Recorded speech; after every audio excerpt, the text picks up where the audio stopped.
If you guys want stuff signed, you guys gotta pass it. Keep passing everything. Absolutely no profanity. This last album has a parental advisory sticker on it. I was wondering. It has a little bit. Just a little bit, but I'm wondering what made you guys decide to take that push. The worst work where they are. Whoa! Nice. Like, So you secretly have a ninja.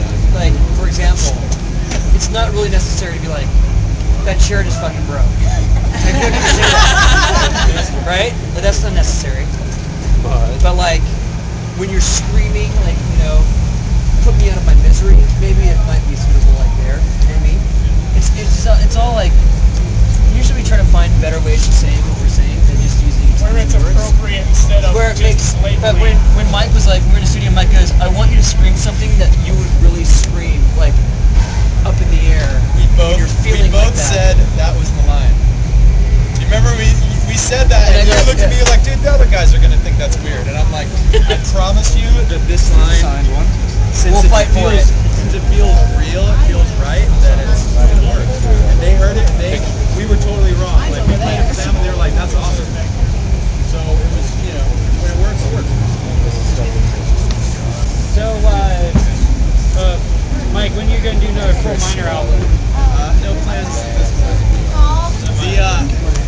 Before Minutes to Midnight, I didn't know. I mean, basically, before this record, like I felt like that's where that needed to go. But now that Minutes to Midnight sounds the way it does, like before Minutes to Midnight, I would have thought signed yet? Hands Held High. We have to You throw it back this way, Dave. Bam. But now Hands Held High has to be a Linkin Park song, and I know I can just do that. Hey, Chester, when's your Dead by Sunrise album coming out? I don't know. I'm gonna be working on that as well as working on the new LP record. So, and I'm not even sure if I'm gonna call it Dead by Sunrise anymore. No, I think I might just go with Chester Bennington. Yeah, like, what made you change it from Snow White 10 to Dead by Sunrise? For the same reason that I might change, because I was just always been kind of wondering if I should just go with my name and Phil Collins it, or I think there's confusion with calling it, naming a band. People think that, you know, I might be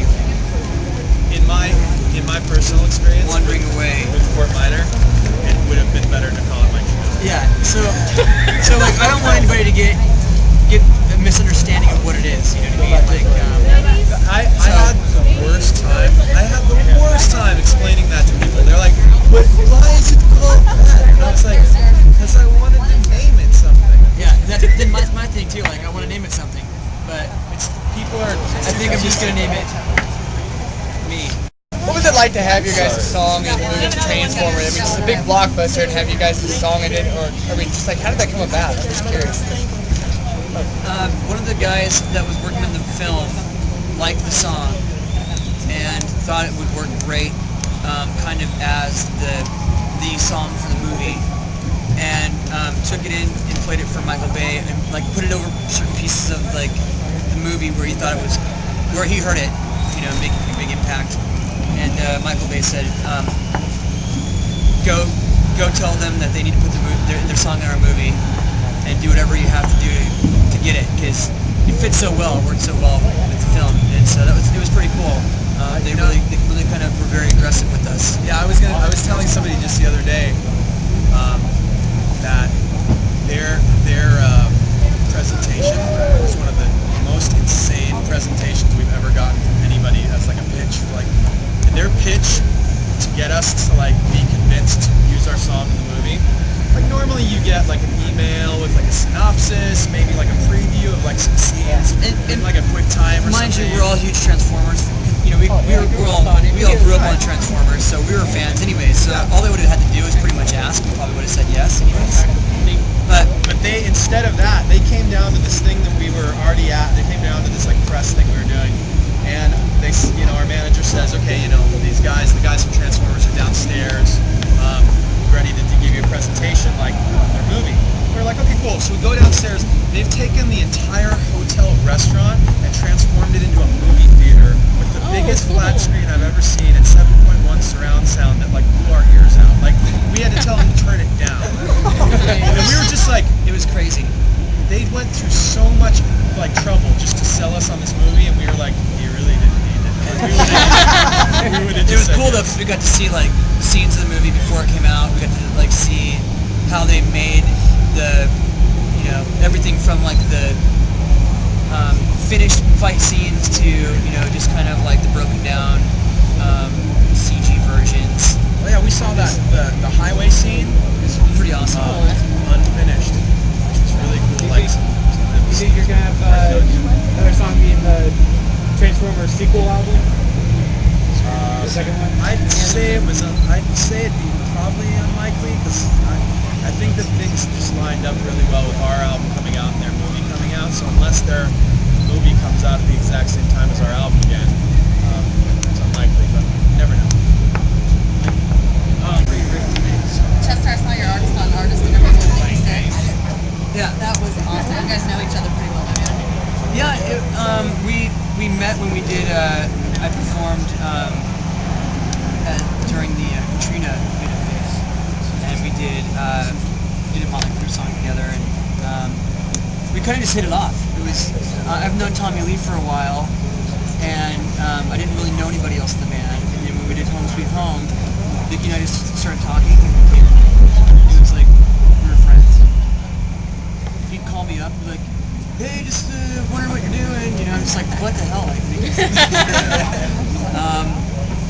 yeah, so we got to know each other pretty well, and then, you know, he called me up and he asked me to do some singing on the record, for 6 a.m. for Heroin Memories, and, I couldn't do it because we were working at minutes to midnight, but, you know, then,